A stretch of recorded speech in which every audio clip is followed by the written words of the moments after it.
Mayor, regardless or in spite of all of the objective criteria that Chief Surpass meets, there will be some, particularly in the African American community, who will look at this through a racial prism because this is a top appointee and your CAO is white, now your police chief is white. What will you say to people who will say to you, Mr. Mayor, sure, Surpass is great, but couldn't you find out really white? Yeah, you're looking really white these days. What's your answer? Thank you, Frank. Let me answer the question for you. First of all, as you know, I dramatically transformed the organizational structure of the city government so that the CAO is not the only person in the city. Deputy Mayor Morris is standing to my right, who is my chief of staff, is the person through whom everybody in the city will report to before they get to me. When you look at the deputy mayors themselves, there's not only diversity racially, but there are 4 women. And that group collectively is going to be accountable and responsible for representing the entire city.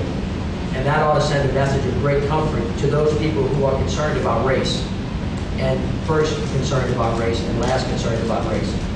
So that's the first thing that I would say to them. The second thing that I would say to them is this. Of course I struggle with that issue as I struggle with the one about is the person culturally connected to the city. Because you could choose a person that was African American that perhaps did not know what a Mardi Gras Indian was, or a beignet, or Mardi Gras. So instead of me alluding to this, let me tell you that I asked each of the candidates about those kinds of things.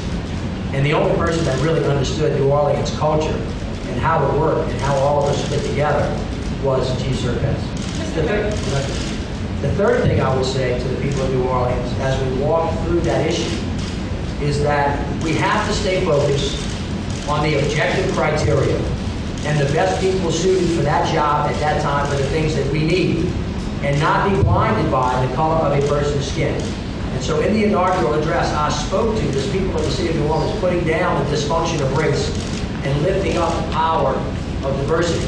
And when you take the objective criteria that the people from the streets said they wanted to hit and asked us to apply and find the physical person that fit the criteria, I can comfortably say, without a fear of equivocation, that Ronnie Surpass is the guy that fits that criteria. Now he's got to perform.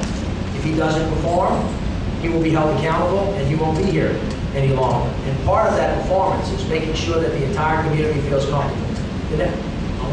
I want to really kind of drill down on this.